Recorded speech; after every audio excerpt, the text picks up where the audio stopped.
Mr. Prashant Arvind Godmare, Shri Krupa Science Academy, Jalgaon Zamor, and Dadade coaching classes of student. आज lecture start करण्याच्या अगोदर मला तुम्हाला काही गोष्टी सांगायच्या आहेत. त्याच्यामधली पहिली गोष्ट आहे जी सर्वात महत्त्वाची आहे की बऱ्याचशा विद्यार्थ्यांना असं वाटते की जळगावमध्ये राहून आपली नीट जेई आणि सीईटीची तयारी होते की नाही होत. तर स्टुडंट तुमच्यासाठी महत्त्वाची सूचना अशी आहे की आपला जो क्लास आहे जळगावमध्ये श्रीकृपा सायन्स अकॅडमी नावाने, हा जो क्लास आहे हा पूर्ण तयारी करून घेतो. आता हे कसं करणार, तुम्ही याच्यावर विश्वास कसा ठेवणार? तर विद्यार्थी मित्रांनो, आपण जर तुम्ही अगोदर सपोज तुम्ही जर आपला या इन्स्टिट्यूटचा अगोदरचा जर सपोज रिझल्ट पाहिला, या वर्षीचे म्हणू शकता तुम्ही 2020चा रिझल्ट जो आहे, आता 2020चा रिझल्ट फक्त कशाचा लागलेला आहे? जेई मेनचा पहिला जी टर्म झालेली आहे त्याचा रिझल्ट आलेला आहे. त्याच्यामध्ये फिजिक्स असेल, केमिस्ट्री असेल, मॅथ असेल, या सर्व सब्जेक्टमध्ये अबोव 90% स्टुडंटला आहेत. ओके, आणि हे जे मॅक्झिमम विद्यार्थी आहेत अबोव 90% यांना चांगल्या कॉलेजला यांचे जे नंबर आहेत हे लागू शकतात. गव्हर्नमेंट कोट्यातून इंजिनिअरिंग कॉलेज, गव्हर्नमेंट इंजिनिअरिंग कॉलेजला नंबर लागू शकतात. रादर दॅन दॅट मागच्या वर्षीचा जर तुम्ही रिझल्ट पाहत असाल, कारण बाकीचे रिझल्ट तर काय अजून एक्झाम नाही झाले या वर्षीच्या, पण मागच्या वर्षीचा जर तुम्ही रिझल्ट बघत असाल जळगावमधून, तर सीईटीचा एमएसटी सीईटीचा जर तुम्ही रिझल्ट पाहत असाल तर केमिस्ट्रीमध्ये सर्वात जो टॉपमोस्ट स्टुडंट आहे तो आहे 99.81. लक्षात ठेवा मी काय म्हणतोय, 99.81, 99.81% आहे. 99.81 लक्षात ठेवा, जेवढा तो टॉपर होता. आणि जे बाकी सब्जेक्ट आहेत, फिजिक्स असेल, मॅथ असेल किंवा बायो असेल, याच्यामध्येही जे विद्यार्थी होते हे अबोव 99% आहेत. म्हणजे आपल्या जळगावमध्ये राहून आपण बरेचसे स्कोरिंग करू शकतो. त्याच्यानंतर मागच्या वर्षी नीट मध्ये पण चांगला स्कोर आहे. त्याच्यानंतर जेई मध्ये पण बरेचसे विद्यार्थी लागलेले आहेत. त्याच्यानंतर एएमयू जी एक्झाम असते, एरोप्लेन मेंटेनन्स इंजिनिअरिंग म्हणून एक एक्झाम असते, लक्षात ठेवा, रादर दॅन नीट अँड जेईच्या व्यतिरिक्त असतात. त्या एक्झाम मध्येही चांगले चांगले विद्यार्थी आहेत. त्याच्यानंतर एरोप्लेन मेंटेनन्स इंजिनिअरिंग मध्ये एक विद्यार्थी तर आपला हा ऑल इंडिया रँकिंग मध्ये होता, लक्षात ठेवा. हे तर हे सर्व गोष्टी आपण जळगावमध्ये राहून करू शकतो. फक्त आपल्याला काय करावं लागतं, एक सर्वात महत्त्वाचा क्लासवर विश्वास, आणि दुसरं म्हणजे तुमची मेहनत आणि त्याच्यासोबत आमची जोड. याद्वारे आपण काय करू शकतो, जळगावमधून पण चांगले रिझल्ट देऊ शकतो. आता हे तुम्ही जे मी जेवढं तुम्हाला सांगितलंय हे तुम्ही काय करू शकता, जे आपले पॉम्पलेट्स असतील किंवा बाकीच्या गोष्टी आहेत त्याच्यामध्ये बघू शकता. जे आपले जुने विद्यार्थी आहेत त्यांना विचारू शकता की नेमकं इथं कशा पद्धतीनं विद्यार्थ्यांकडून सर्वच्या सर्व गोष्टी करून घेतल्या जातात. सर्व जे जे लागते जेई नीटसाठी ह्या गोष्टी कशा आपण करून घेतो. तर स्टुडंट, तर तुम्ही काय करू शकता माहिती आहे का, ह्या सर्व गोष्टी पहिले विचारात घेऊन आपला क्लास तुम्ही काय करू शकता, पुढे कंटिन्यू करू शकता. आणि तो करा, कारण काय की इथं जळगावमध्ये फक्त एकमेव क्लास असा आहे की जो नीट आणि जेई ची प्रिपरेशन करून घेते आणि त्याचे क्लास घेतो आणि कंटिन्युअस क्लास घेते. म्हणून तुम्ही हा एक चांगला पर्याय म्हणून निवडला आहेच. तर विद्यार्थी मित्रांनो, आपण स्टार्ट करणार केमिस्ट्री. कारण काय आहे की याच्या अगोदरचे जे लेक्चर झाले त्याच्यामध्ये पण बेसिक झालं आहे आणि आता पण आपण काही बेसिकचा पार्ट्स आज बघणार आहोत. तर चला स्टार्ट करू. आज आपण लेक्चर मध्ये काय पाहणार, तर आज आपण पाहणार मेन जो टॉपिक आहे तो आहे आजचा classification of matter. Very simple topic. काय आहे, क्लासिफिकेशन ऑफ मॅटर. तर लक्षात ठेवा, जे आपण अगोदरचे जे आपले लेक्चर झालेले आहेत त्याच्यामध्ये आपण काय बघितलं, मॅटर म्हणजे काय असते. लक्षात ठेवा, ऑलरेडी झालेलं आहे आपलं व्हॉट इज मॅटर. आज आपण कशावर फोकस करणार, क्लासिफिकेशन ऑफ मॅटर. पण पुन्हा एक वेळ सांगून देतो मी तुम्हाला, मॅटर म्हणजे काय थोडक्यात. कोण सांगते किंवा कोणाला माहिती आहे मॅटर म्हणजे काय? ओके, तुमच्या मनामध्ये आलीशील डेफिनेशन की मॅटर तर आपण 2 खेप पाहिलेलं आहे. आली का डेफिनेशन मनामध्ये? काय आहे बघा बरं, काय आहे मॅटरची definition? The substance which having correct definite the substance which having definite mass, किंवा ज्याला मास असते, किंवा the substance which having mass म्हटलं तरी चालते, मी definite mass and occupied space. काय असते बघा बरं, असा पदार्थ की ज्याला स्वतःचं मास असते, डेफिनाइट मास असते, आणि तो काय ऑक्युपाइड करते, स्पेस ऑक्युपाय करते, त्याला काय म्हणतात, मॅटर. ओके, बरेच एक्झाम्पल घेतले आपण. पुन्हा एक एक्झाम्पल बघू आपण. पेन मॅटर आहे का? आहे का बरं? बघा, हा जो पेन आहे याचं स्वतःचं मास आहे, वजन आहे. मास म्हणजे वजन, याला वजन आहेच ऑफकोर्स आहे. आणि ऑक्युपाइड स्पेस म्हणजे याला जर आपण असं ठेवलं, हा काय करतो, जागा व्यापतो. म्हणजे हा याला स्वतःचा मास पण आहे आणि हा जागा पण व्यापतो, म्हणून हा काय मॅटर आहे. अशी प्रत्येक गोष्ट की ज्याला स्वतःचा मास आहे आणि तो स्पेस ऑक्युपाय करतो त्याला काय म्हणतात, मॅटर. आपण भरपूर वेळेस आपण काय केलेलं आहे, याची डेफिनेशन देऊन दिलेलं आहे. आज आपण पाहणार क्लासिफिकेशन. चला, काय आहे बघा बरं, मॅटर हे कसं क्लासिफाय होते. सो क्लासिफिकेशन ऑफ मॅटर मध्ये बघा, जे मॅटर आहे ना हे मेनली दोन भागामध्ये डिवाइड होते. कसं बघा, matter it is mainly divided to two types. कोणते दोन टाइप आहेत बघा मॅटरचे? आपण दोन भागामध्ये याला डिवाइड करत असतो. एक असतो pure substances. Very simple one. Matter is divided to two type, that is pure substances and next असते काय, मिक्सचर. बघा दोन भागामध्ये डिवाइड होऊन राहिलो matter, pure substances and mixture. हा जो प्युअर सबस्टन्स आहे इट फर्दर क्लासिफाईड, हा पुन्हा क्लासिफाय होतो. Pure substances further classified into element and substances किंवा कंपाऊंड. जे दिलं बोर्ड मध्ये ते घेऊ आपण. काय म्हणतो बघा, हा pure substance classified into elements and compound. पुन्हा हा क्लासिफाय झाला. आता हे जे मिक्सचर आहे हे पण दोन भागामध्ये डिवाइड होते. Mixture is also divided to two types, that is first one is homogeneous mixture आणि नेक्स्ट आहे हेटेरोजिनियस मिक्सचर. बघा काय झालं पहा, प्युअर सबस्टन्स एलिमेंट आणि कंपाऊंड मध्ये डिवाइड झाला, तर हे मिक्सचर आहे हे पण पुन्हा डिवाइड झालं कशामध्ये, होमोजिनियस मिक्सचर आणि हेटेरोजिनियस मिक्सचर. हा जो एलिमेंट आहे हा एलिमेंट पुन्हा डिवाइड होतो. Element is further divided into three types, that is बघा हा पुन्हा तीन भागामध्ये डिवाइड झाला. एक आहे मेटल, एक आहे non metal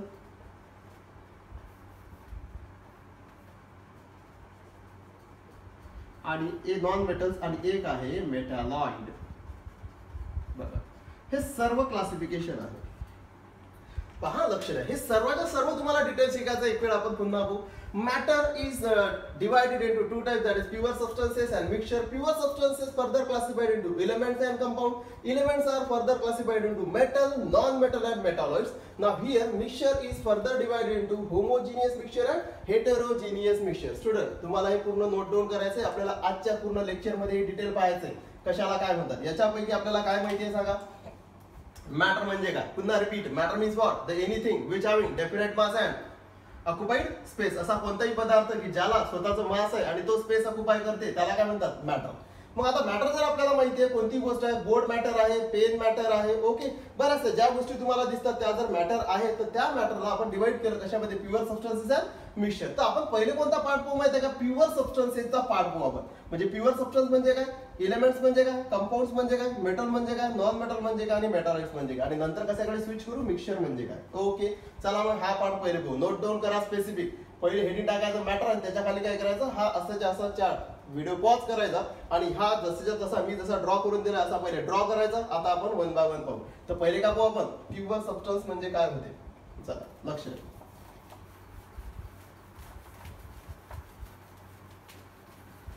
first of all pure substance means what. चला प्युअर सबस्टन्स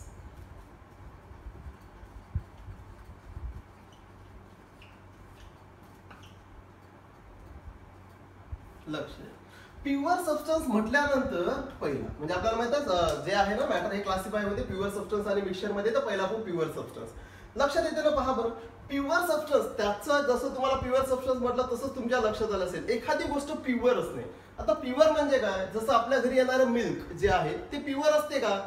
आता काय आहे, मिल्क जे आहे आपल्या घरी याच्यामध्ये दुधात पाणी असते की पाण्यात दूध असते आपल्याला हेच कळत नाही. पण ते प्युअर आहे का, नाही. कारण लक्षात ठेवा, एक तर प्युअर मिल्क असतं ना, फक्त मिल्क, एकटं मिल्क, तर ते प्युअर असतं. पण त्याच्यात जर पाणी टाकलं तर केमिस्ट्रीच्या भाषेत त्याला इम्प्युअर म्हणतात. ओके. नंतर आपल्याकडे जर फक्त पाणी असेल 100% प्युअर वॉटर जे आपण पित नाही, 100% प्युअर वॉटर आपण पित नाही, त्याला डिस्टिल्ड वॉटर म्हणतात किंवा डबल डिस्टिल्ड वॉटर म्हणतात. तर हे जे डिस्टिल्ड वॉटर आहे हे असते प्युअर वॉटर. आता आपण जे पाणी पितो त्याच्यामध्ये आपण म्हणतो ना क्षाराचं प्रमाण काही ना काही पाहिजे. म्हणजे जे आपण पाणी पितो त्याच्यात क्षार असतात, म्हणजे ते काय झालं, इम्प्युअर. मग प्युअर म्हणजे काय, असा पदार्थ की ज्याच्यामध्ये असणारे घटक हे एक सारखे असतात. लक्षात ठेवा. What is pure substance, the substance which have definite chemical composition. किंवा असा पदार्थ की त्याच्यामध्ये असणारे घटक हे कसे असतात, फिक्स्ड असतात. म्हणजे आपण काय म्हणणार, प्युअर सबस्टन्स म्हणजे काय, फिक्स्ड पार्टिकल. लक्ष द्या, तुमच्यासाठी सिंपल डेफिनेशन सांगितले. What is pure substance? असे पदार्थ की ज्याच्यामध्ये फिक्स्ड पार्टिकल असतात, असे सबस्टन्स की ज्याच्यामध्ये असणारे जे घटक असतात, त्याच्यामध्ये असणारे पार्टिकल असतात, त्याच्यामध्ये असणारे कण हे कसे असतात? फिक्स्ड असतात, एक सारखे असतात. जसं मी जर म्हटलं तुम्हाला, एक्झाम्पल घेऊ आपण. आता हे मिल्क वगैरे एक्झाम्पल न घेता मी तुम्हाला बेस्ट एक्झाम्पल सांगतो. समजा माझ्याकडे आहे 24 कॅरेट गोल्ड. बघा बरं काय लिहून दिलं आपण? 24 कॅरेट गोल्ड. आता आपल्याला माहिती आहे आपल्याकडे सोन्याचा तुकडा असेल, सपोज कन्सिडर करा हा रॉड आपल्याकडे गोल्ड रॉड आहे. आता ऍक्च्युअल मध्ये हा जर गोल्ड रॉड आहे आणि हा आहे ना 24 कॅरेट आहे. आता तुम्हाला माहिती आहे सोनं जे 24 कॅरेट राहते हे प्युअर राहते. ओके, मग हे जर प्युअर आहे याचा अर्थ काय झाला सांगा बरं? याच्यामध्ये कोण असतील? आता आपण सांगितलं होतं अगोदरच्या लेक्चरमध्ये की प्रत्येक पदार्थाचा बेसिक जो घटक असतो किंवा स्मॉलेस्ट जो पार्टिकल असतो किंवा लहान कण कोण असतो? ऍटम. तर हा जर मी म्हटलं की हा गोल्डचा तुकडा आहे, याच्यामध्ये हे काय? हे गोल्डचे ऍटम आहेत. हे असे भरपूर सारे हे सर्व गोल्डचे ऍटम असतील. आता गोल्डचे ऍटम म्हणजे काय म्हणतात त्याला? ए. बघा बरं मी काय म्हटलं की माझ्याकडे जर 24% जर 24 कॅरेट जर गोल्ड आहे, सॉरी 24 कॅरेट जर माझ्याकडे गोल्ड आहे, तर या गोल्डचा हा जो तुकडा आहे, सोन्याचा हा जो तुकडा आहे, मी जर याचे जर समजा मी काय केलं, बारीक कण केले, तर माझ्या काय लक्षात येईल? याचा प्रत्येक जो कण आहे, प्रत्येक कण म्हणजे याचा जो ऍटम आहे हा कसा असेल? सर्वचे ऍटम समजा तुम्ही हे जर सेपरेट केलं तर यांचं नेचर कसं असेल? सेम असेल, डेफिनेट असेल. म्हणून आपण काय म्हणतो की प्युअर सबस्टन्स म्हणजे असा सबस्टन्स, प्युअर पदार्थ म्हणजे असा पदार्थ की ज्याच्यामध्ये असणारे पार्टिकल कसे असतात? फिक्स्ड असतात, एक सारखे असतात.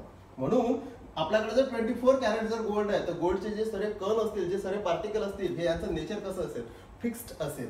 म्हणून काय म्हणतात त्याला? Pure substance. म्हणजे याचा अर्थ काय? कोणताही पदार्थ प्युअर असेल तर त्याच्यामध्ये जे घटक असतात, त्याच्यामध्ये जे कण असतात हे कसे असतात? एक सारखे असतात. जसं फॉर एक्झाम्पल कन्सिडर करा की हा पेन प्युअर आहे. फॉर एक्झाम्पल हा पेन जर प्युअर असता आणि याचे जर तुम्ही कण काढले असते तर तुमच्या लक्षात आले असते की याचे जे बारीक कण आहेत हे एक सारखे दिसतात, यांच्या प्रॉपर्टीज सारख्या आहेत.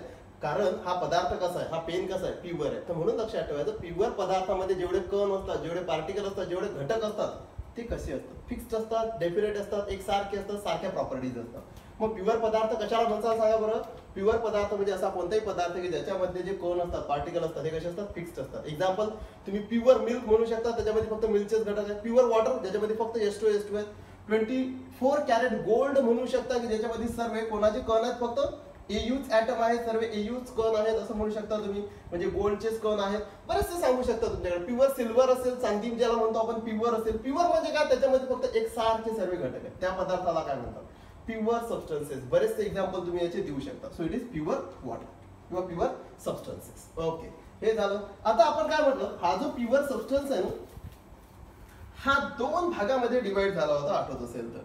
So pure substance divided into 2 types. कोणता आहे त्याच्यातला? ए आहे. काय सांगा बरं? एलिमेंट. आणि मला असं वाटते हा जो एलिमेंट आहे pure substance divided into elements and compound. तर एलिमेंट्स पहिले पाहू आपण. What is element? एलिमेंटची डेफिनेशन मी पुन्हा लिहून देतो. काय असते एलिमेंट म्हणजे? काय? द प्युअर सबस्टन्स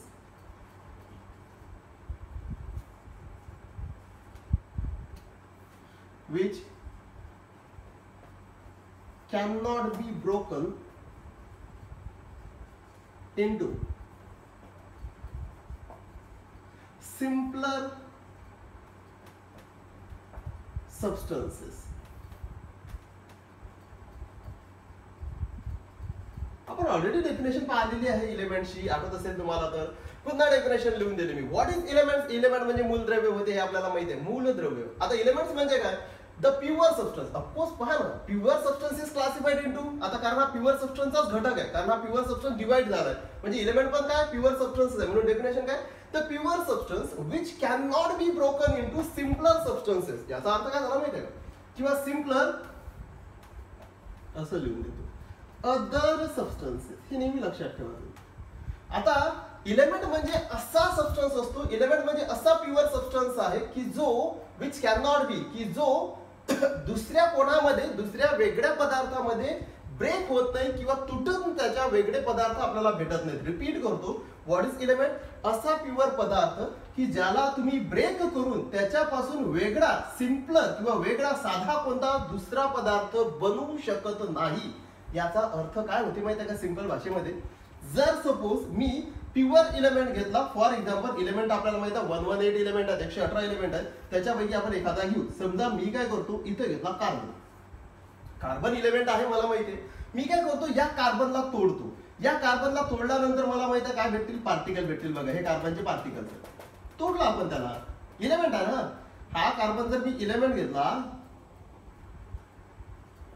कोणता इलेमेंट हा कार्बन इलेमेंट, याला जर मी तोडलं ना तर मला इथे पार्टिकल भेटले.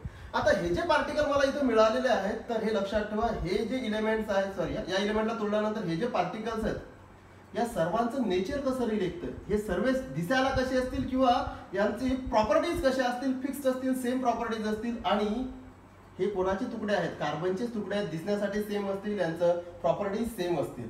पण असं नाही होणार, म्हणजे डेफिनेशन काय म्हणते, असं नाही होणार. मी जर या कार्बन इलेमेंटला तोडलं तर मला कार्बनचेच पार्टिकल भेटतील.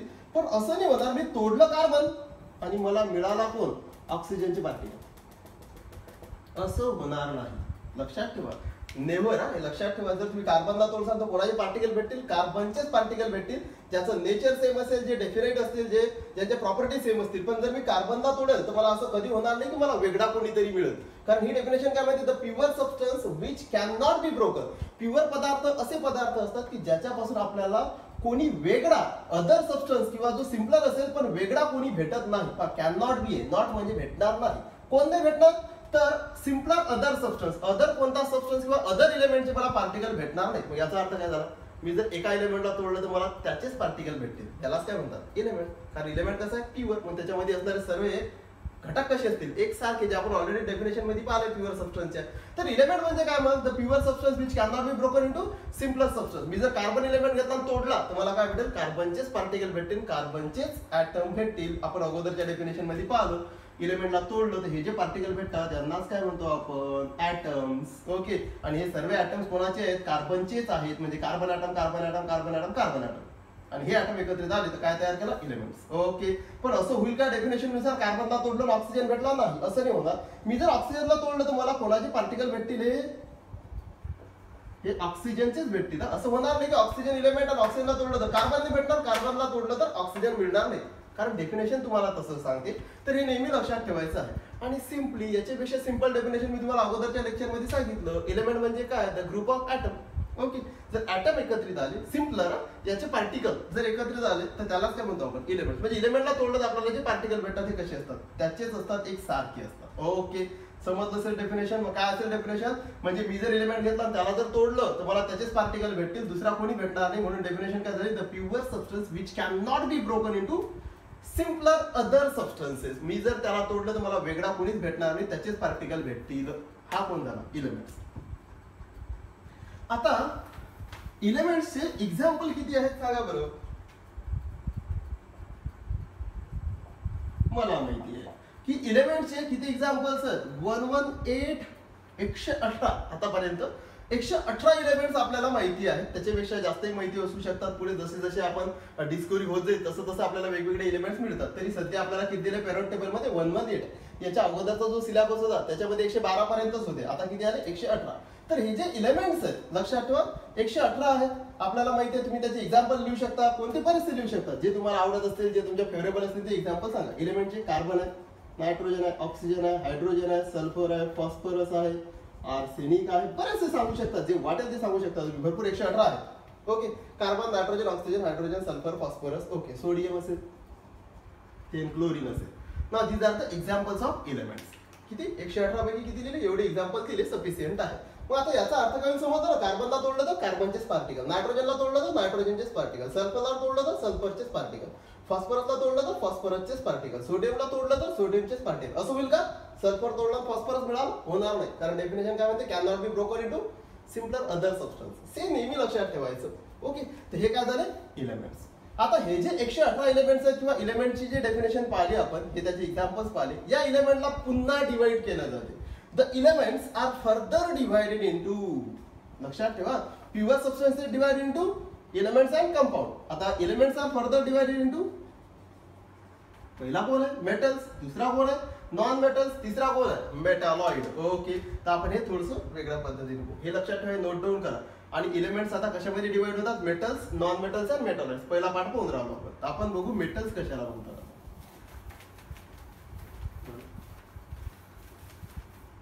प्युअर सबस्टन्स पाहिला. प्युअर सबस्टन्सला एलिमेंट मध्ये डिवाइड केला आपण. आता एलिमेंट्स कशात डिवाइड होते बघा बरं. Elements are divided into metals. Next कोण आहे? Non metals. आणि एक कोण आहे? मेटॅलॉइड. माहिती आपल्याला. ओके, हे डिवायडेशन आहे. Metals, non metals and metalloids. आता मेटल्स कशाला म्हणतात? ओके, मेटल्स कोणता पदार्थ असतो? तर सिम्पली मेटलच्या आपल्याला इथं ऍक्च्युअली तुमच्या सिलेबसला मेटलच्या प्रॉपर्टीज दिलेल्या आहेत. पण मी काय करतो इथं तुम्हाला मेटल म्हणजे काय नेमकं सांगतो. पहिले डेफिनेशन याची. What is metal?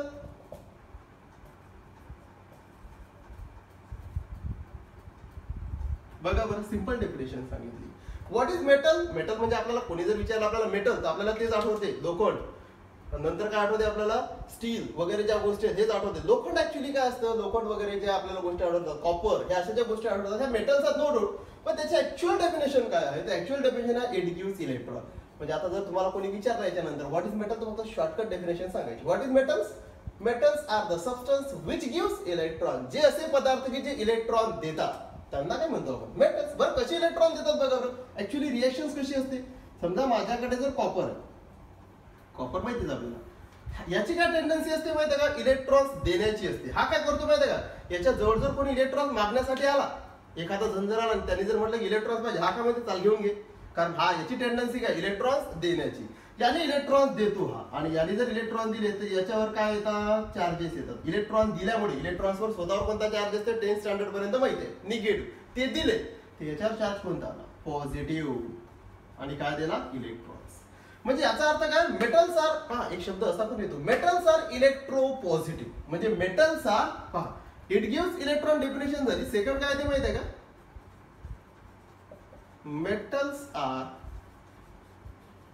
Electro positive. बरं, असं का म्हणत असतील? किंवा जे मेटल्स आहेत, मेटल्स आर इलेक्ट्रो पॉझिटिव्ह. का बरं? कारण मेटलची टेंडन्सी असते इलेक्ट्रॉन देण्याची, आणि इलेक्ट्रॉन दिला तर त्याच्यावर चार्ज कोणता येतो? पॉझिटिव्ह. म्हणून मेटलला काय म्हणतात? Electropositive. So metals are electro positive. बघा, it gives electrons. Metal having tendency to donate electrons. पण आता मेटल इलेक्ट्रॉन्स का देत असेल? काय गरज काय याला? बघा, लक्षात ठेवा, मेटल्सला आपल्याला माहिती आहे की मेटल्स इलेक्ट्रॉन देतो, पण आपल्या मनामध्ये प्रश्न येतो बरं का देतो? तर नेहमी लक्षात ठेवायचं की प्रत्येक गोष्ट या युनिव्हर्स मध्ये किंवा इथं, आपण युनिव्हर्सचं जाऊ दे, आपलाच विचार करू आपण, तर नेहमी आपण कशासाठी कोणती गोष्ट करतो? आपल्याकडे एकच गोष्ट असते की ज्याच्यासाठी आपण हे सर्व करतो, आणि ती म्हणजे काय? बस, ओनली अँड ओनली स्टॅबिलिटी. लक्षात ठेवा, सर्व गोष्टी कशासाठी केल्या जातात? स्टॅबिलिटीसाठी. ओके, याच्या व्यतिरिक्त काहीच नाही. आता तुम्ही पाहा, तुम्ही काय करून राहिले माहिती आहे काय? लेक्चर पाहून राहिले. कशासाठी लेक्चर पाहून राहिले? एवढा 1 तास, पाऊण तास कशासाठी आपण वेळ गमावून राहिलो? तर आपल्याला माहिती आहे या लेक्चरमध्ये जे इन्फॉर्मेशन आपल्याला मिळेल ती इन्फॉर्मेशन आपलं जे केमिस्ट्री आहे हे व्यवस्थित आपल्याला समजण्यासाठी असेल. बरं, आता केमिस्ट्री समजल्यानं काय होईल? 12th ची एक्झाम देसाल ती चांगली जाईल, 11th ची देसाल ती चांगली जाईल, नीट जेई देसाल ते चांगलं होईल. त्याच्यानंतर काय होईल? स्कोर चांगला येईल. स्कोर चांगला आला चांगला कॉलेजला पुन्हा ऍडमिशन भेटेल, आणि आपण अभ्यास करू, आणि पूर्ण सर्व करत असताना अभ्यास म्हणजे जे आपल्याला एम असते आपलं ते आपण कम्प्लीट करू, आणि फायनली काय?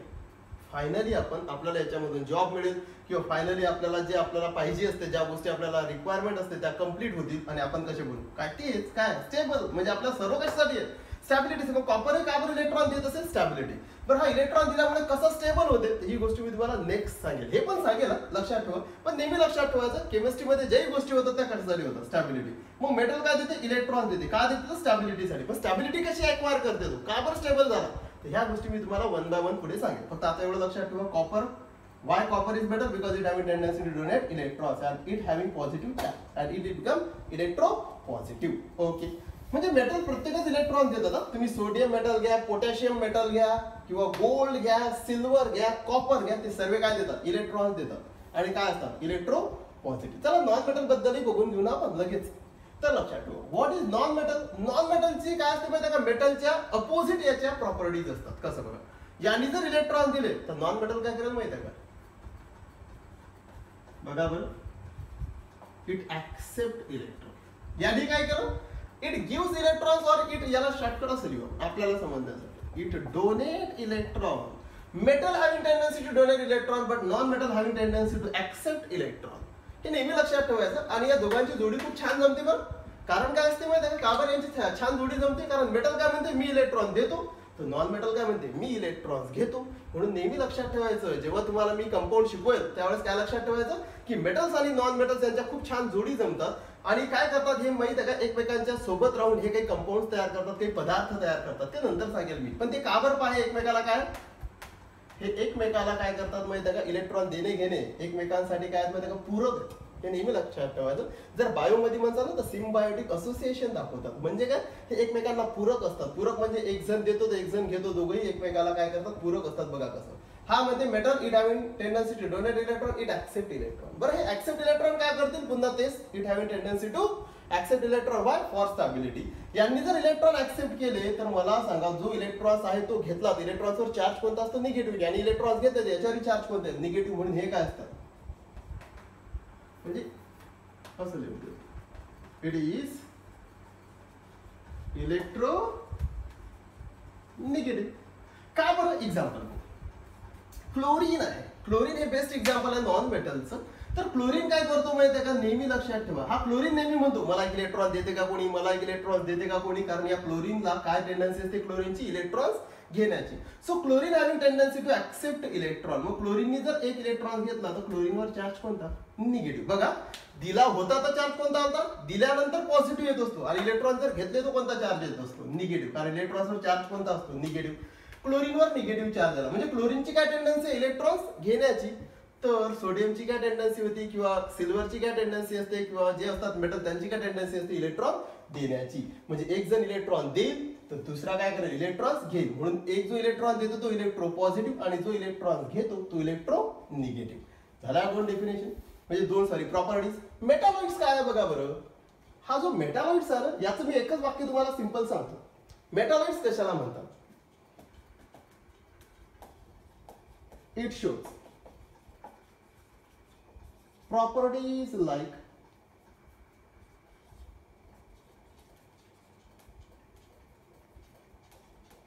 metals and non metals. बस एवढं जरी तुमच्या लक्षात आलं ना मेटॅलॉइड्स, तर तुम्हाला बस भरपूर समजलं. बघा काय म्हणते हा, what is metalloids, it shows properties like metals and non metals. याचा काय अर्थ झाला बघा बरं.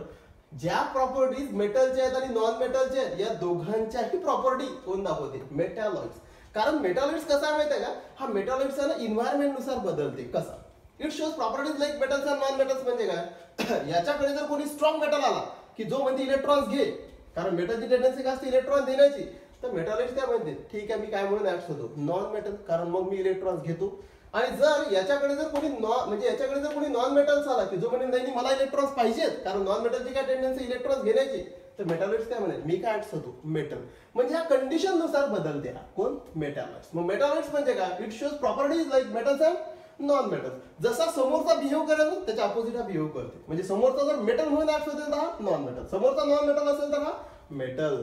हे नेहमी लक्षात ठेवायचं की metalloids shows properties of metals and non metal. या दोघांची प्रॉपर्टीज कोणामध्ये असतात, मेटॅलॉइड्स मध्ये असतात. आणि ह्या प्रॉपर्टीज कोणत्या हे बघा मी लिहून देऊनच राहिलो, या दोघांची प्रॉपर्टीज त्याच्यामध्ये असतात, कोण, मेटॅलॉइड्स. ओके, चला तिसरी काय प्रॉपर्टी आहे, हे समजलं, donate electrons metal electro positive असतात. तिसरा मेटल काय असतो माहिती आहे का, की मेटल हे असतात इट शोज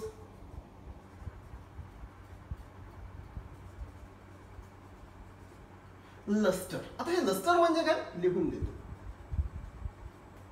चला समजलं का. लस्टर म्हणजे काय, metal shows lustre property, LUSTRE. Lustre म्हणजे चमकणे. नेहमी लक्षात ठेवा, जे प्युअर मेटल असतात ना, प्युअर 100% प्युअर म्हणू शकता तुम्ही त्याला, किंवा 99.99%, जे प्युअर मेटल असतात ना ते चमकतात. जसं बघा ना, प्युअर गोल्ड असेल चमकते, नंतर सिल्वर असेल चमकते. पण तुम्हाला कधी लोखंड चमकताना पाहिलं का तुम्ही, फेरस नाही, आपल्याला ते जंगलाच दिसते. तर नेहमी लक्षात ठेवा, आपल्याकडे जे येते लोखंड ती इम्प्युअर असते, कारण त्याच्यात कार्बन ऍड असते थोडाफार, म्हणून ते इम्प्युअर असते, म्हणून ते चमकताना दिसत नाही. पण जो मेटल प्युअर आहे ना तो नेहमी कोणती प्रॉपर्टी दाखवते, चमकणे, किंवा मग कोणती लस्टर प्रॉपर्टी. म्हणून नेहमी लक्षात ठेवायचं, metal shows lustre property, metal हे चमकत असतात. आता नॉन मेटल कोणती प्रॉपर्टी दाखवते, आपण लगेच म्हणायचं, कारण हे दोघं अपोजिट दाखवतात ना. तर हा जर लस्टर प्रॉपर्टी दाखवते तर it does not shows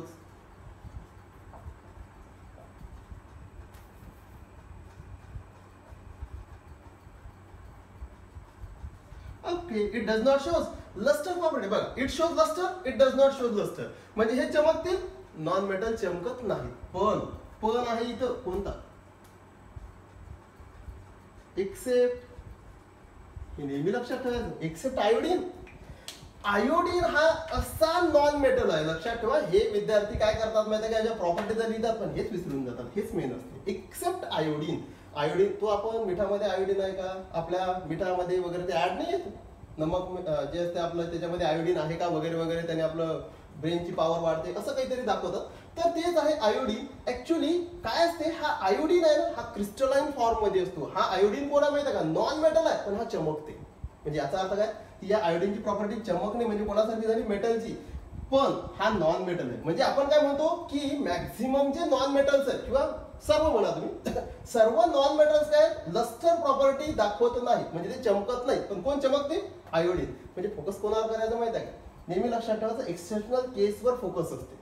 exceptional केस म्हणजे काय, की आपण म्हटलं बस सर्व नॉन मेटल्स काय करतात किंवा मॅक्झिमम नॉन मेटल्स काय करतात माहिती आहे का, लस्टर प्रॉपर्टी दाखवत नाही, ते चमकत नाही. पण कोण चमकते, आयोडीन. म्हणून हा महत्वाचा आहे, हा लक्षात ठेवायचा. बाकी metal shows lustre property.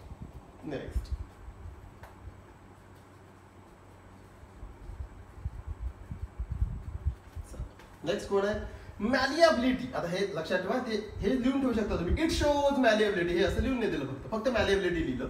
Metal shows malleability property किंवा इट शोज लिहिलं तरी चालते. It shows malleability property. What is malleability, काहीच नाही, लक्षात ठेवा, सिंपल लिहून देतो. पत्रे तयार करणे, शीट्स तयार करणे. लक्षात ठेवा, मॅलिएबिलिटी म्हणजे काय, की आपण म्हटलं का मेटल शोज मॅलिएबिलिटी. आता मॅलिएबिलिटी शोज, लक्षात ठेवा, इट शोज मॅलिएबिलिटी किंवा मेटल शोज मॅलिएबिलिटी. म्हणजे याचा अर्थ काय, की मेटल पासून तुम्ही काय तयार करू शकता, बघा बघ मी इथे लिहून दिलं, पत्रे, शीट्स तयार करू शकता. आपण म्हणत नाही का लोखंडाच्या शीट्स असतात असे मोठमोठे, म्हणजे आपण लोखंडापासून काय तयार करू शकतो. किंवा गोल्डचे पण पहा तुम्ही, गोल्डचे तुम्हाला शीट्स दिसतात, कुठे दिसल्या गोल्डच्या शीट, लक्षात ठेवा. जे आपल्याकडे मंदिर असतील मोठमोठे किंवा बाकी काही ठिकाणी आपण पाहू शकतो, किंवा चांदीचे असतील पत्रे वगैरे. तर आपण हे काय करू शकतो माहिती आहे का, जे पत्रे असतात ना ते पत्रे बनतात, त्यालाच काय म्हणतात की मेटल हा काय आहे, मॅलिएबल आहे. म्हणजेच काय, त्याचे पत्रे तयार होऊ शकतात. आता इकडे पहा ना, हा काय म्हणतो, याची काय प्रॉपर्टी, हा मॅलिएबल दाखवतो, ऑफकोर्स हा काय नसेल, इट नॉट मॅलिएबल.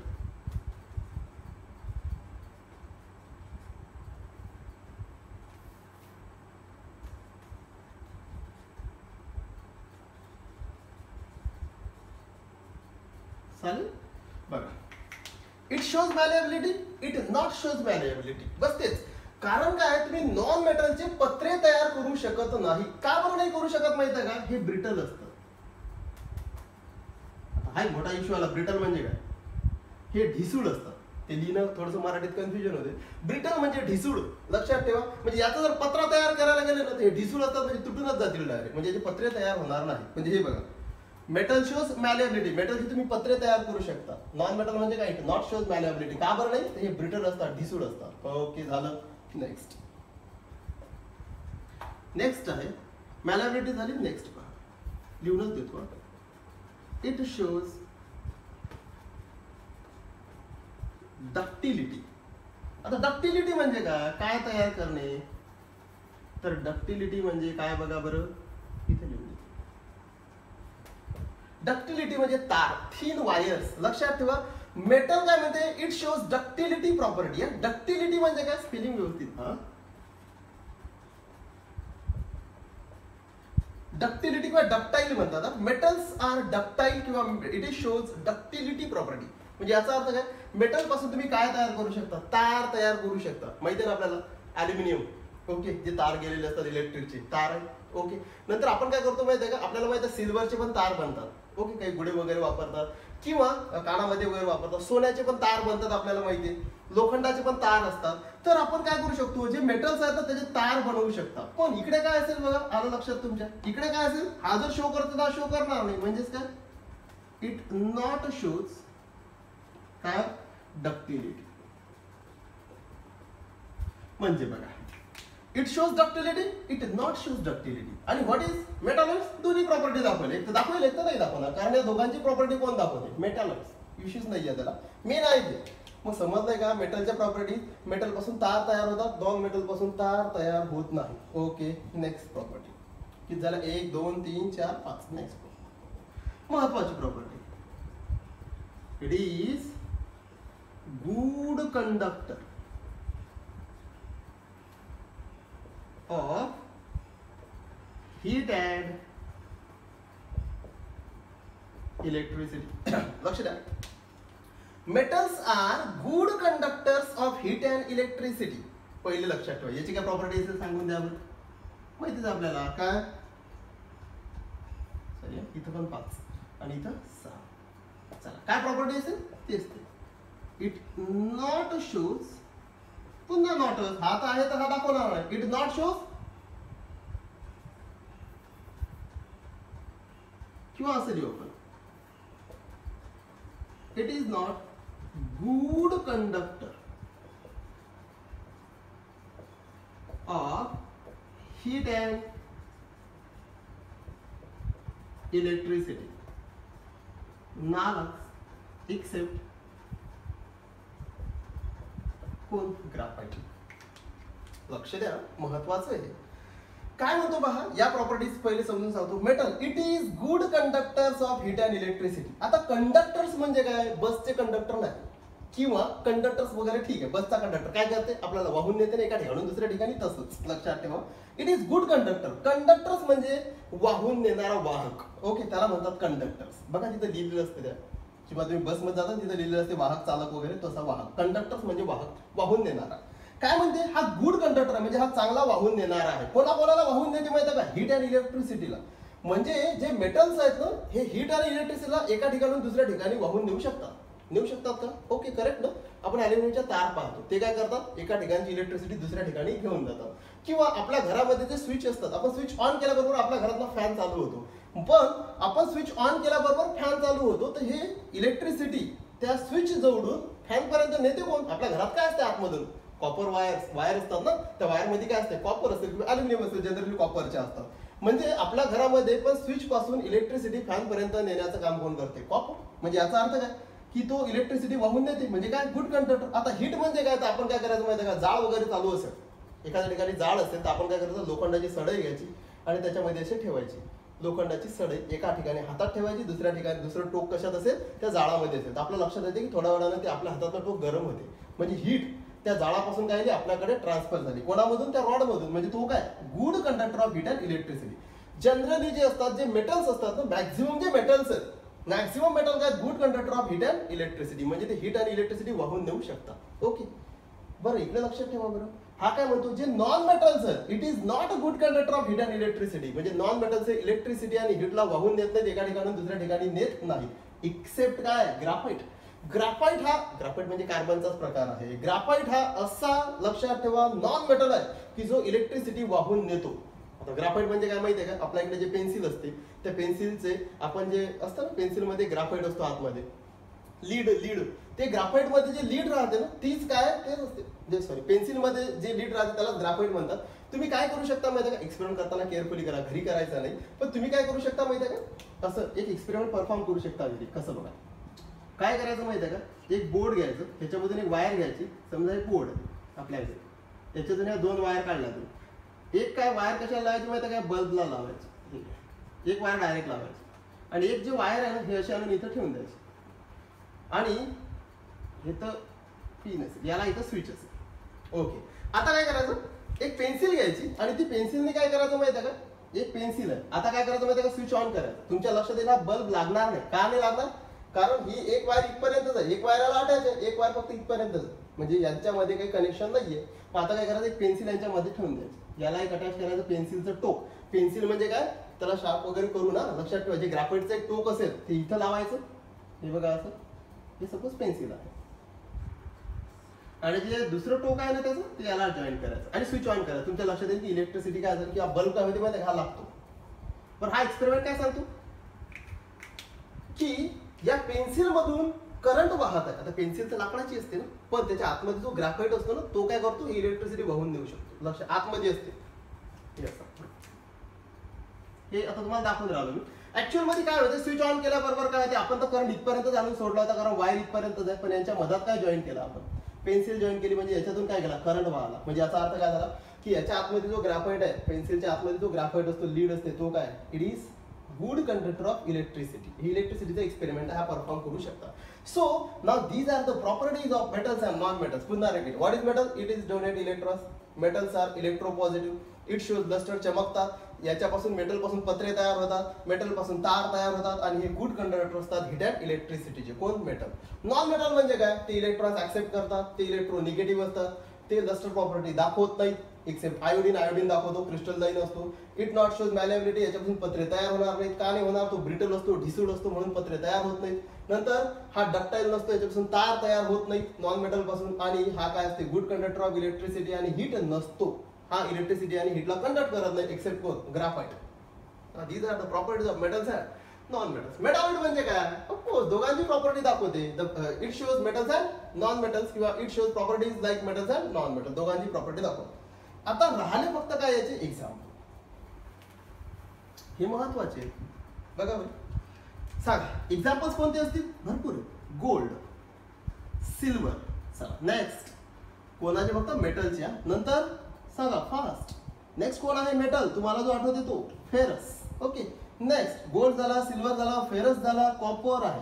मी काय करतो? एक तुम्हाला लिक्विड मेटल सांगतो. लक्ष द्या. मर्क्युरी. नेहमी लक्षात ठेवा.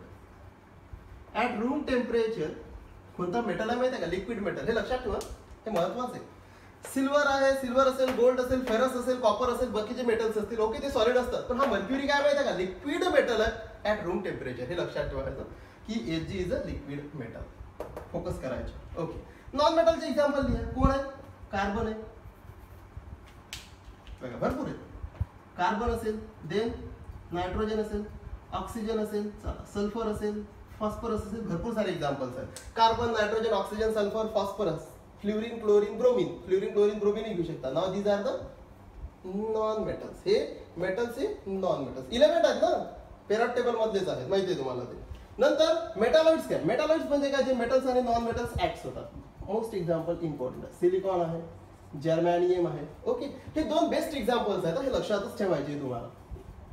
Silicon and germanium acts as a metalloid. याच्यामधला तर नेमका कोण लक्षात ठेवायचा? सिलिकॉन. तर लक्षातच ठेवायचं आहे तुम्हाला.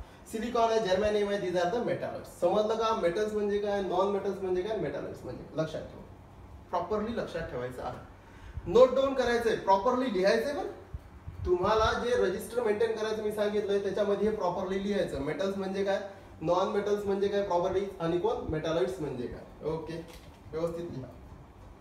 चला, समजलं? नेक्स्ट.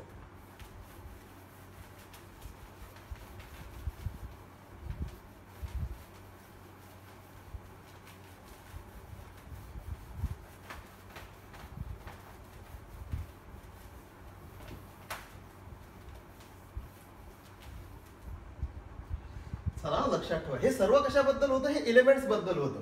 म्हणजेच काय आपण पाहिलं होतं की जे प्युअर सबस्टन्सेस आहेत, pure substances divided into elements and and काय होते? कंपाऊंड्स होते. आपले कोणते राहिले? कंपाऊंड्स राहिले. हे कोणते पाहिले आपण? क्लासिफिकेशन कशाचं होतं? Elements. And elements are further classified into metals, non metals and metalloids. आता नेक्स्ट कोण आहे?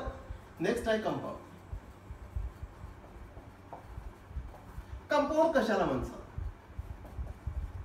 The pure substance. हा पण प्युअर सबस्टन्स आहे. The pure substance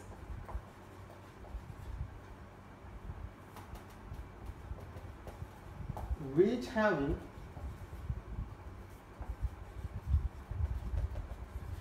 definite chemical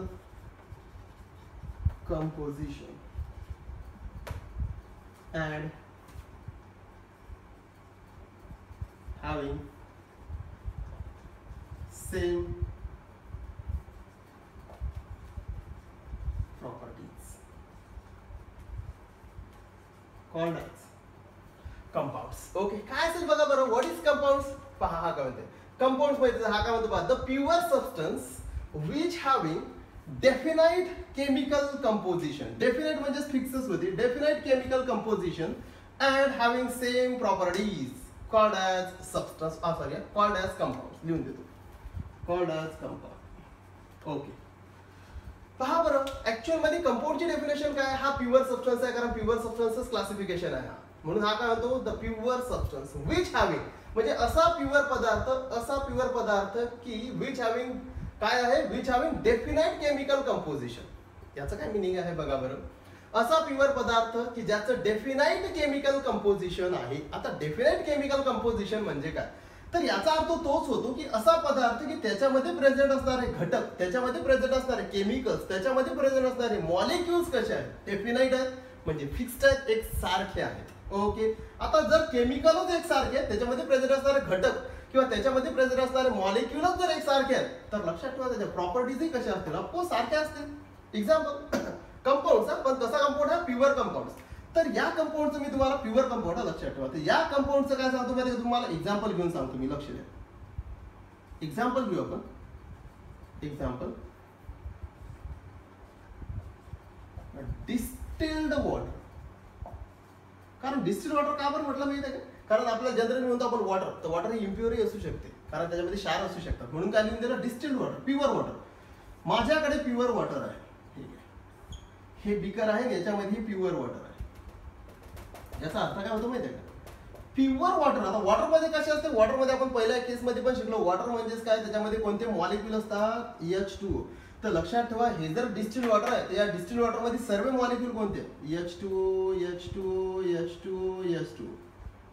लक्षात ठेवा, याच्यामध्ये लाखो करोडो कोणते मॉलिक्युल आहेत? H2O, H2O, H2O, H2O, H2O. म्हणजे जर याच्यामध्ये सर्व मॉलिक्युल्स हे फक्त H2Oच आहेत, तर याचा अर्थ काय झाला की असा पदार्थ, the substance which having definite chemical composition, म्हणजे याचा अर्थ काय आहे की असा पदार्थ की ज्याच्यामध्ये असणारे केमिकल्सचं कंपोजिशन, केमिकलचं कंपोजिशन म्हणजे त्याच्यामध्ये असणारे केमिकलचे घटक कसे आहेत? डेफिनाइट म्हणजे काय? फिक्स्ड आहे. म्हणजे डेफिनाइटच्या ऐवजी तुम्ही काय वापरू शकता? शब्द fixed. The pure substance which having fixed chemical composition which having definite chemical composition. वेगवेगळे शब्द वापरू शकता. म्हणजे असा सबस्टन्स, असा पदार्थ की ज्याच्यामध्ये असणारे घटक, त्याच्यामध्ये असणारे घटक किंवा केमिकल्स जे असतात किंवा मॉलिक्युलर जे असतात ते कसे असतात? एक सारखे असतात. त्यांना काय म्हणतात? प्युअर कंपाऊंड, किंवा त्यांना काय म्हणतात? कंपाऊंड.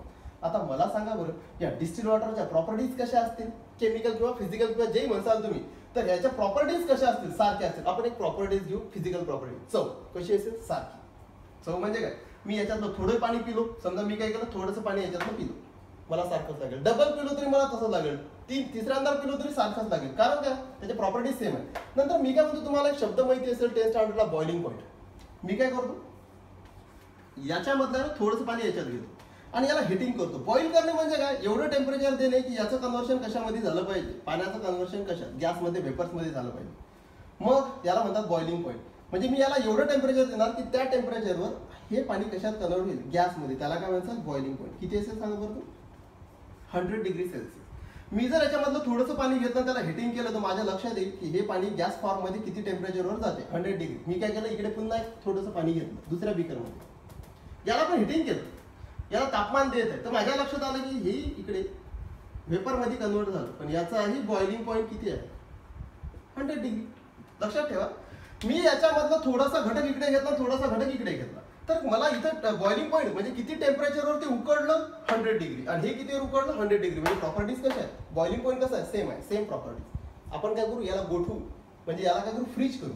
मी काय केलं, पुन्हा याच्यातलं थोडंसं पाणी घेतलं, एका फ्रीजमध्ये ठेवलं, दुसरं पाणी घेतलं, दुसऱ्या फ्रीजमध्ये ठेवलं. तर माझ्या लक्षात आलं की हे पाणी पहिल्या फ्रीजमध्ये पण 0 डिग्रीला बर्फामध्ये कन्वर्ट झालं, आणि इकडलं जे फ्रीज आहे, इकडल्या फ्रीजमध्ये जे पाणी ठेवलं तेही 0 डिग्रीला बर्फामध्ये कन्वर्ट झालं. प्रॉपर्टीज कशा आहेत? सेम.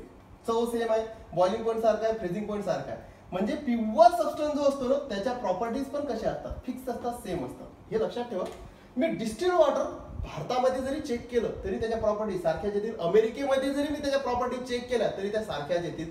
कारण प्युअर पदार्थाच्या त्याच्यामध्ये प्रेझेंट असणारे केमिकल्स, त्याच्यामध्ये प्रेझेंट असणारे घटक तर फिक्स असतातच, तसं त्याच्या प्रॉपर्टीजही कशा असतात? फिक्स्ड असतात. त्याला काय म्हणतात? Pure compounds. हे नेहमी लक्षात ठेवायचं. ही झाली डेफिनेशन. बरेचसे एक्झाम्पल्स आहेत बघा. काय एक्झाम्पल्स आहेत बघा. The pure substance which having definite chemical composition and having same properties called as compound किंवा pure compound. Example, distilled water. दुसरे एक्झाम्पल कोणतं देतात? 22 कॅरेट गोल्ड देऊ शकता, कारण तुम्ही प्युअरच आहे, त्याच्यामध्ये असणारे पूर्ण घटक एक सारखेच आहेत. तुम्ही प्युअर फेरस देऊ शकता, पण फेरस प्युअर असला पाहिजे, इम्प्युअर नको. तर असे बरेचसे एक्झाम्पल देऊ शकता तुम्ही की ज्याच्यामध्ये प्रेझेंट असणारे घटक कसे असतील? एक सारखे असतील. बेस्ट एक्झाम्पल काय? Distilled water. समजला? ही डेफिनेशन लिहायची. हे झालं कंपाऊंड. ओके. आणि नेक्स्ट पाहू आपण. हे झाले पहिले.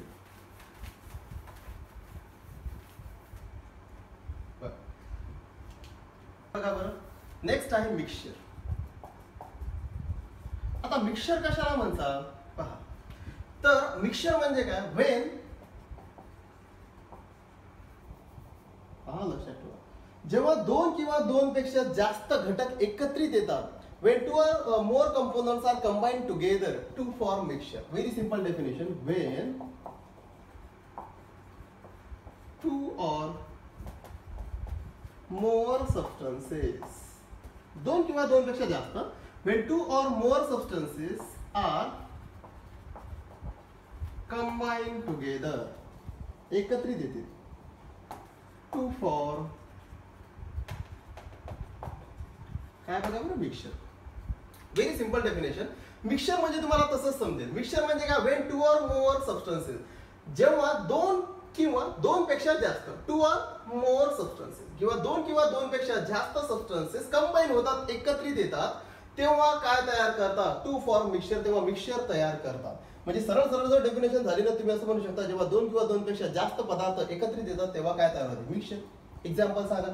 आपल्याकडे मिल्क आहे, मिल्क मध्ये वॉटर टाका. ओके, काय होईल बघा बरं, पाण्यात दूध टाका की दुधात पाणी टाका, हे मिक्सचर झालं. कारण काय, दोन किंवा दोन पेक्षा घटक जर एकत्रित येत असतील तर त्याला काय म्हणतात, मिक्सचर. बेस्ट एक्झाम्पल आणखी, आपल्याकडे गहू असतील, गव्हामध्ये जर खडे असतील तर गव्हामध्ये खडे आहे, मिक्सचर झालं. गहू घ्या, गव्हामध्ये तांदूळ टाका, म्हणजे दोन घटक एकत्रित करायचे फक्त, तो काय झाला, मिक्सचर झाला. आणि जर फक्त गहू असतील तर प्युअरली गहू, तर तो सबस्टन्स झाला, प्युअर सबस्टन्स. एक जर गहू असेल तर प्युअर सबस्टन्स, गव्हामध्ये तांदूळ टाकले, मिक्सचर.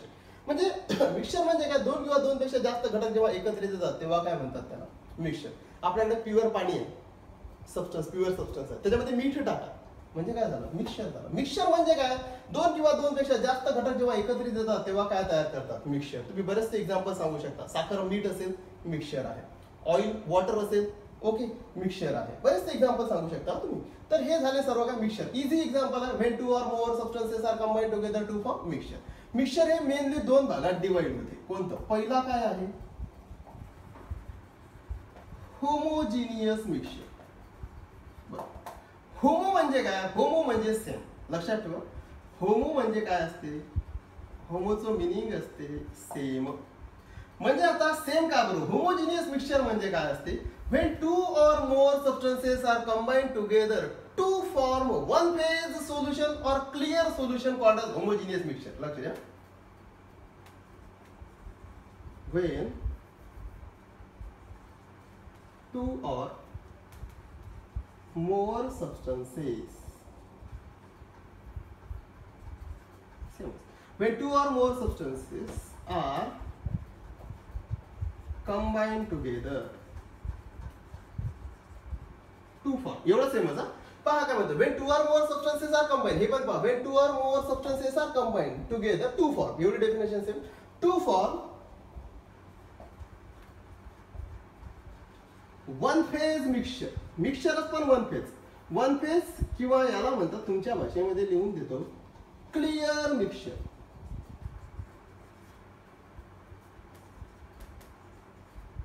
सांगा काय असेल, कॉल्ड ॲज होमोजिनियस मिक्सचर. आता वन फेजचं मिनिंग सांगतो मी तुम्हाला काय आहे बघा. When two or more substances are combined together to form one phase mixture, तो तयार करेल, पण वन फेज मिक्सचर किंवा clear mixture called as homogeneous mixture. Example घेऊन सांगतो ना, लगेच लक्षात येईल. याचं बेस्ट एक्झाम्पल आहे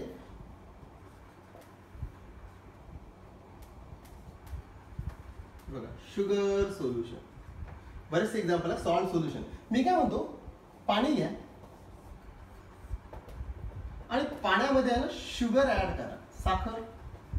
मला सांगा, पाण्यामध्ये साखर ऍड केल्यानंतर हे मिक्सचरच होईल, कारण आपले डेफिनेशन काय म्हणते, टू ऑर मोर सबस्टन्सेस. साखर आणि पाणी वेगवेगळे दोघं आहेत, आपण दोघांना एकत्रित केलं, तर मिळणारं जे सोल्युशन आहे त्याला आपण साखर पाणी म्हणतो किंवा शुगर सोल्युशन म्हणतो. ते कसं असते, ते क्लिअर असते. क्लिअर म्हणजे वन फेज. वन फेज म्हणजे काय, दिसण्यासाठी एकच दिसतं, ते त्याला वन फेज म्हणतात. वन फेज म्हणजे काय, दिसण्यासाठी एक सारखं दिसेल, म्हणजेच कसं दिसते, क्लिअर दिसेल. बघा बरं, साखर घ्या, पाण्यात टाका, तुम्हाला कसं दिसते, क्लिअर सोल्युशन दिसते, एक सारखं सोल्युशन दिसते, वन फेज सोल्युशन दिसते. म्हणून ते जे मिक्सचर आहे त्याला कोणतं मिक्सचर म्हणतात, होमोजिनियस मिक्सचर. ओके, आणखी एक्झाम्पल कोणतं सांगू शकता सांगा बरं, सॉल्ट इन वॉटर. मीठ घ्या, पाण्यात टाका, कसं दिसते सांगा बरं, मिठाला पाण्यात टाकल्यानंतर कसं दिसते, वन फेज, एक सारखं दिसते, क्लिअर दिसते, त्याला काय म्हणतात, त्याला आपण कोणतं सोल्युशन म्हणतो, होमोजिनियस मिक्सचर. होमोजिनियस म्हणजे काय, एकजीव होणे.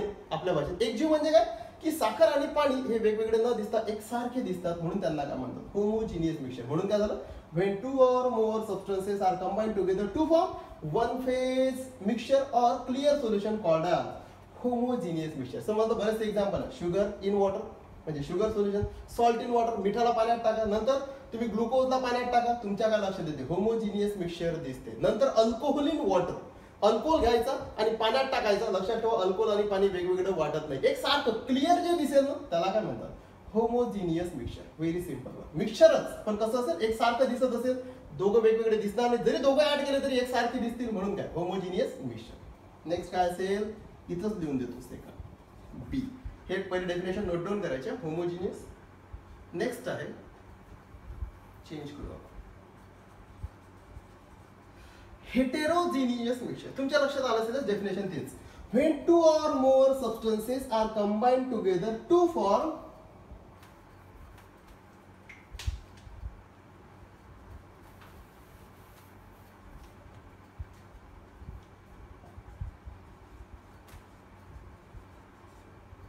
two phase mixture are called as, लक्ष द्या, हेटेरो म्हणजे डिफरंट, किंवा तुम्ही असं म्हणू शकता डिफरंट फेज मिक्सचर, किंवा त्याला टू फेज म्हटलं तरी चालेल. हेटेरोचं काय मिनिंग असते लक्षात ठेवा, होमो म्हणजे सेम, हेटेरो म्हणजे काय, डिफरंट. काय असेल हेटेरोजिनियस mixture, when two or more substances are combined together to form two phase mixture. म्हणजे याचा अर्थ काय होते, जेव्हा तुम्ही दोन घटक एकत्रित करसाल तेव्हा तुम्हाला ते क्लिअर न मिळतात, दोन वेगवेगळे सापडते. त्याला काय होतं, दोन वेगवेगळे किंवा तीन वेगवेगळे पण सापडू शकतात, म्हणून याला म्हणतात when two or more substances are combined together to form two or more phases म्हणू शकता, किंवा टू फेजेस मिक्सचर म्हटलं तरी चालेल, सिंपल. म्हणजे तुम्ही जर दोन घटक एकत्रित केले तर तुम्हाला तिथं दोन किंवा दोन पेक्षा जास्त फेजेस सापडू शकतात, किंवा ते जे घटक आहेत ते वेगवेगळे सापडू शकतात. जसं एक्झाम्पल, मी काय करतो, गहू घेतो, गहू तांदूळ टाकतो, गव्हामध्ये तांदूळ टाकल्यानंतर ते एकसारखे एकजीव होतात का, नाही, मला गहू वेगळे दिसतात, तांदूळ वेगळे दिसतात, याला काय म्हणतात, टू फेज मिक्सचर. म्हणजे हे कोणतं मिक्सचर झालं, हेटेरोजिनियस. गहू आहे, गव्हामध्ये खडे आहेत, ते कोणतं झालं, हेटेरोजिनियस, एकसारखं दिसत नाही म्हणजे हेटेरोजिनियस मिक्सचर. पण असं लिहून चालणार नाही ना, एक्झाम्पल असे थोडे नसतात, गहू आणि तांदूळ ज्वारीचे. इथे एक्झाम्पल कोणतं असेल, बघा, ऑइल इन वॉटर, हे बेस्ट एक्झाम्पल आहे. आता ऑइल इन वॉटर काय लक्षात येते सांगा बरं. माझ्याकडे जर एक टेस्ट ट्यूब आहे आणि याच्यामध्ये जर मी ऑइल इन वॉटर टाकलं तर माझ्या लक्षात येते खाली कोण राहते, ज्याची डेन्सिटी, ज्याची घनता जास्त असते ते कोण, वॉटर. आणि ज्याची घनता कमी असते किंवा जे वेटलेस असते, ज्याचं वजन कमी असते, ऑइल कुठं राहील, वर. बघा बरं काय झालं, पाण्यामध्ये जर मी ऑइल टाकलं, ऑइल इन वॉटर म्हणजे मी पाण्यामध्ये जर तेल टाकलं, किंवा तेल आणि पाण्याचं जर माझ्या मिक्सचर आहे, मला माहिती आहे की पाणी आणि तेल हे वेगवेगळं दिसते, म्हणून हे कोणतं मिक्सचर झालं, हेटेरोजिनियस मिक्सचर. दोन वेगवेगळे सापडतील म्हणून यांना काय म्हटलं जाते, हेटेरोजिनियस मिक्सचर. मिक्सचरच दोन घटक एकत्रित केले पण ते वेगवेगळे दिसतात, म्हणून हेटेरोजिनियस. when two or more substances combine together to form two or more phases, किंवा दोन पेक्षा जास्त फेजेस दिसतात, त्याला काय म्हणतात, हेटेरोजिनियस मिक्सचर. साधी गोष्ट सांगतो, होमोजिनियस आणि हेटेरोजिनियस मध्ये एक लक्षात ठेवा, जेव्हा तुम्ही दोघं घटक किंवा तीन घटक एकत्रित करताना सर्व एकसारखं दिसेल, वेगवेगळे दिसणार नाहीत ते घटक, ते झालं होमोजिनियस. आणि जर तुम्ही ते घटक ऍड केल्यानंतर ते जर तुम्हाला सेपरेट सेपरेट दिसत असतील, त्याला काय म्हणतात, heterogeneous mixture. Okay, now these are the classification of matter. Very simple and very easy. सर्व नोट डाऊन करायचं आहे रजिस्टर मध्ये. Okay, thanks.